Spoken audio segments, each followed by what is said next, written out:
Masih bersama saya Rizka Devi dalam Kompas Aceh Sepekan. Saudara, 3.108 kotak suara pemilu 2024 tiba di gudang logistik KIP Kota Banda Aceh. Selain kotak suara, KIP Banda Aceh juga telah menerima bilik suara dan segel untuk persiapan logistik pemilu mendatang.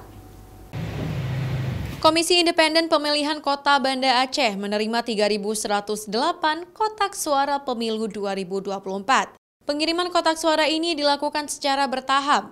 Tahap pertama dikirim sejumlah 750 lembar kotak suara.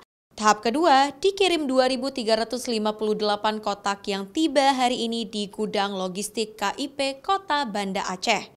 Kedatangan kotak suara ini diterima langsung oleh Komisioner KIP Banda Aceh dan dipantau langsung oleh Komisioner Panwaslih Banda Aceh. Kotak suara itu kita terima 3.060 plus 18 sebagai cadangan. Mana tahu cadangan ini kan nanti ada yang rusak, ada yang basah atau dan lain sebagainya. Itu sebagai pengganti daripada logistik. Ini sesuai dengan prinsip